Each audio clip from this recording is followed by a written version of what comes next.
ভালোবাসা হলো সেই সবচেয়ে শক্তিশালী এবং সুন্দর অনুভূতিগুলোর মধ্যে একটি, যা আল্লাহ আমাদের উপর অনুগ্রহ করেছেন। এটি একটি রহমত যা আমাদের হৃদয়কে আনন্দ, শান্তি এবং কৃতজ্ঞতায় পূর্ণ করতে পারে।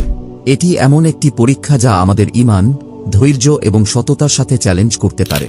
আমরা কিভাবে ভালোবাসা নিয়ে আচরণ করি, এটা আল্লাহর প্রতি, নিজেদের প্রতি বা অন্যদের প্রতি, এটি আমাদের ইসলামের প্রতি বোঝাপড়া এবং আনুগত্যের স্তরকে প্রতিফলিত করে। আজকাল অনেক মানুষ ভালোবাসা খুঁজে পাওয়ার জন্য অবসেসড, বা এমন কাউকে খুঁজে যারা তাদের ভালোবাসবে।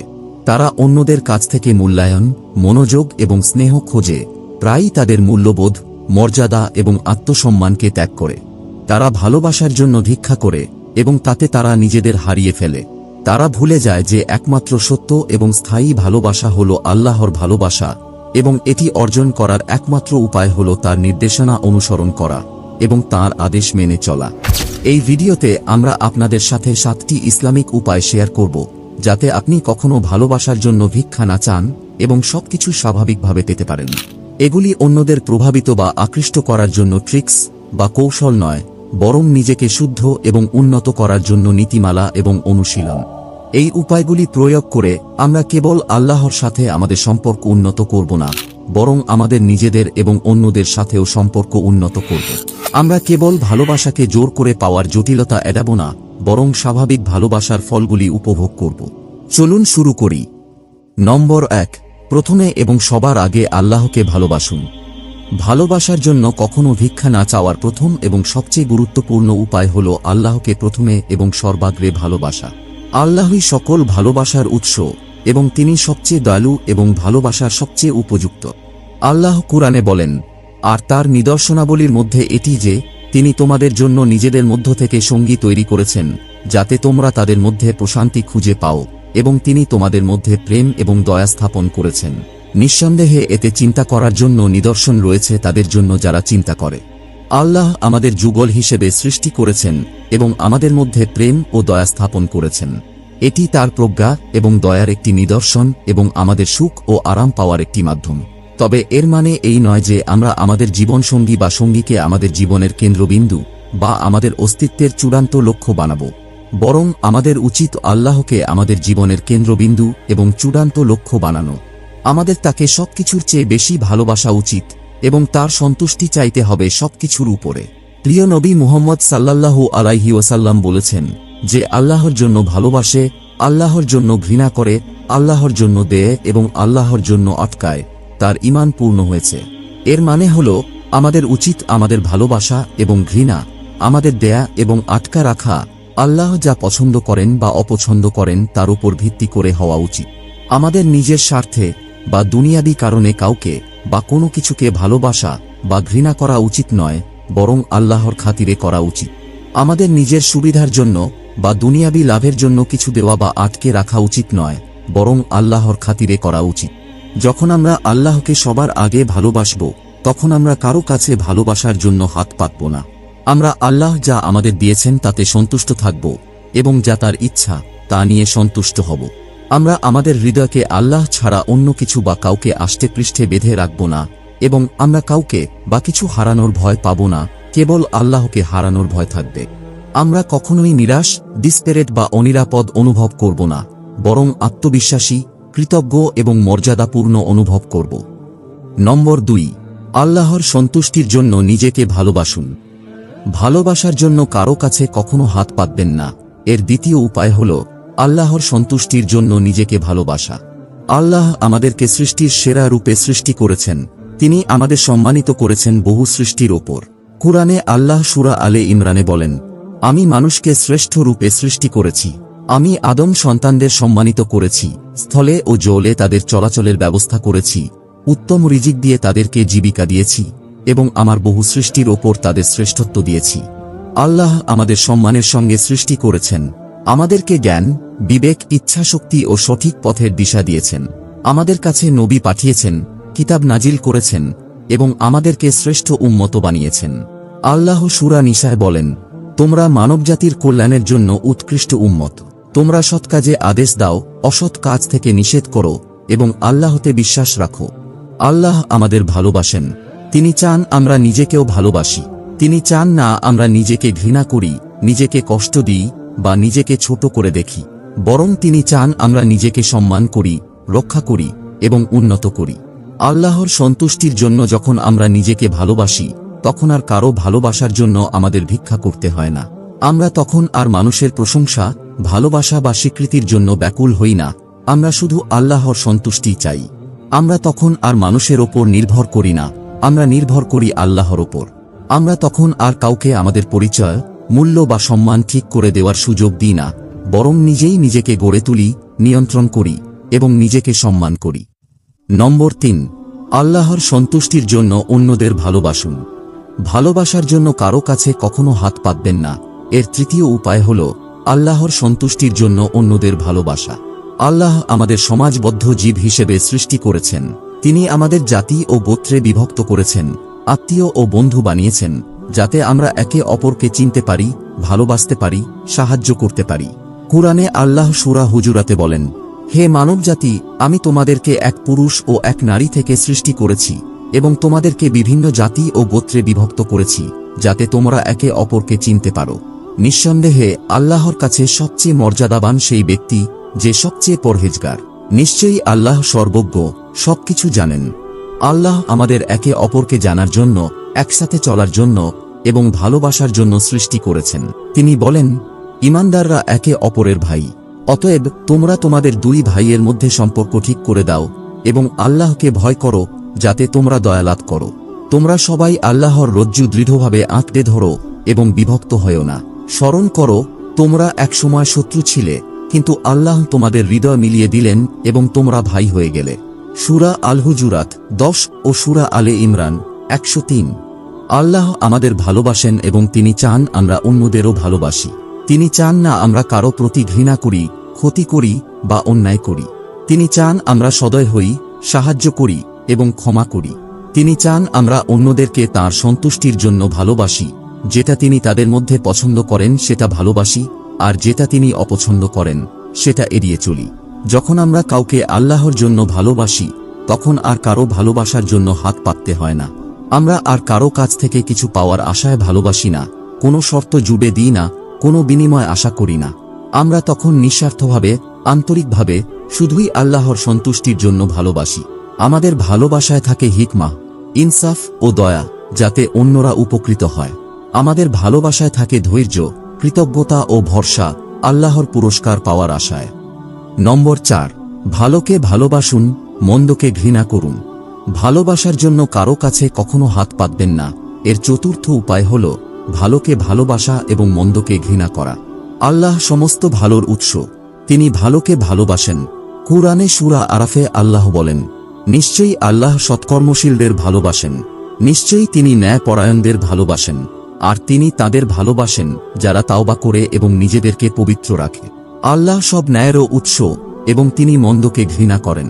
কোরআনে তিনি বলেন, নিশ্চয়ই আল্লাহ সীমালঙ্ঘনকারীদের পছন্দ করেন না। আল্লাহ আমাদের ভালোবাসেন এবং তিনি চান আমরা যা ভালো তাকে ভালোবাসি আর যা মন্দ তাকে ঘৃণা করি।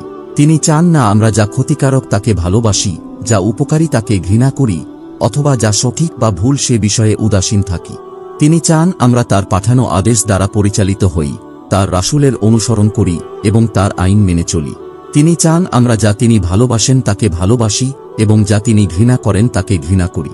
যখন আমরা যা ভালো তাকে ভালোবাসব এবং যা মন্দ তাকে ঘৃণা করব, তখন আমরা কারো কাছে ভালোবাসার জন্য হাত পাতব না। আমরা অন্যদের খুশি করার জন্য আমাদের মূল্যবোধ, নীতি বা নৈতিকতার সাথে আপোষ করব না। আমরা অজ্ঞ ও বিপথগামীদের খেয়ালিপনা, প্রবণতা বা ফ্যাশন অনুসরণ করব না। আমরা সমবয়সীদের চাপ, গণমাধ্যম বা এমন কোনো সমাজের দ্বারা প্রভাবিত হব না যা মন্দকে প্রচার করে এবং ভালোকে নিরুৎসাহিত করে। নম্বর 5, ভালোবাসুন ভারসাম্য ও সংযমের সঙ্গে। ভালোবাসার জন্য কারো কাছে কখনো হাত পাতবেন না। এর পঞ্চম উপায় হল ভালোবাসায় ভারসাম্য ও সংযম বজায় রাখা। আল্লাহ আমাদেরকে আবেগ নিয়ে সৃষ্টি করেছেন, আমাদের ভালোবাসার ক্ষমতা দিয়েছেন। তবে সেই সঙ্গে তিনি আমাদের সতর্ক করেছেন ভালোবাসায় সীমালঙ্ঘন যেন না হয়। আল্লাহ কুরআনে সূরা বাকারায় বলেন, মানুষদের মধ্যে কিছু আছে যারা আল্লাহর পরিবর্তে অন্য কাউকে তার সমতুল্য মনে করে এবং তাদেরকে সেই ভালোবাসা দিয়ে ভালোবাসে যা শুধু আল্লাহর প্রাপ্য। কিন্তু যারা ঈমান এনেছে তারা আল্লাহকে সবচেয়ে বেশি ভালোবাসে। যদি তারা, যারা সীমালঙ্ঘন করেছে, শাস্তি দেখার পর বুঝতে পারত সমস্ত শক্তি কেবল আল্লাহরই এবং আল্লাহ শাস্তিদানে কঠোর। আল্লাহ চান না আমরা কাউকে তাঁর সমান ভালোবাসি বা তাঁর চেয়ে বেশি ভালোবাসি। তিনি চান না আমরা কারো ইবাদত করি, কারো ওপর নির্ভর করি বা কাউকে আল্লাহর অংশীদার বানাই। তিনি চান আমরা সমস্ত হৃদয় দিয়ে আল্লাহকে ভালোবাসি, অন্যদের ভালোবাসি কেবল আল্লাহর সন্তুষ্টির জন্য, এবং ভালোবাসি সেই জিনিসগুলোকে যা আমাদের আল্লাহর কাছে নিয়ে যায়। আল্লাহ আরেকটি গুরুত্বপূর্ণ শিক্ষা দেন। তিনি চান না আমরা কাউকে এত বেশি ভালোবাসি যে সেই ভালোবাসা আমাদের ক্ষতিগ্রস্ত করে ফেলে, বিভ্রান্ত করে ফেলে বা আল্লাহ থেকে দূরে সরিয়ে দেয়। তিনি চান না আমরা কাউকে নিয়ে অতিমাত্রায় আসক্ত হয়ে যাই, তার প্রেমে অন্ধ হয়ে যাই বা নির্ভরশীল হয়ে পড়ি। তিনি চান আমরা ভালোবাসি জ্ঞান, বিবেচনা ও ঈমান দিয়ে, ভালোবাসি ভারসাম্য রেখে, সংযম রেখে, সম্মান রেখে। আর যখন আমরা এভাবে ভালোবাসি, তখন আর কারো ভালোবাসার জন্য আমাদের মুখ পাততে হয় না। আমরা তখন আর কারো জন্য অস্থির হই না, কারো ভালোবাসায় নির্ভরশীল হই না। আমরা কারো ভালোবাসা হারালেই ভেঙে পড়ি না, বিষণ্ণ হই না, জীবন শেষ করে দেওয়ার মতো ভুল করি না। বরং আমরা ভালোবাসি সম্মানের সঙ্গে, মর্যাদার সঙ্গে আর আত্মসম্মানের সঙ্গে। নম্বর 6, ভালোবাসুন আখিরাতের জন্য। ভালোবাসার জন্য কারো কাছে কখনো হাত পাতবেন না। এর ষষ্ঠ উপায় হল আখিরাতের জন্য ভালোবাসা। আল্লাহ আমাদের সৃষ্টি করেছেন একটি মহান উদ্দেশ্যে এবং তিনি আমাদের প্রতিটি কাজের হিসাব নেবেন। আল্লাহ কুরআনে সূরা মুমিনুনে বলেন, আমি জিন ও মানুষকে সৃষ্টি করেছি কেবল আমার ইবাদতের জন্য। তোমরা কি মনে করো আমি তোমাদের উদ্দেশ্যহীনভাবে সৃষ্টি করেছি এবং তোমরা আমার কাছে ফিরে যাবে না? সূরা জারিয়াত 56 আর সূরা মুমিনুন 115। আল্লাহ আমাদের ইবাদতের জন্য সৃষ্টি করেছেন এবং আমাদের ইবাদতের প্রতিদান তিনি অবশ্যই দিবেন।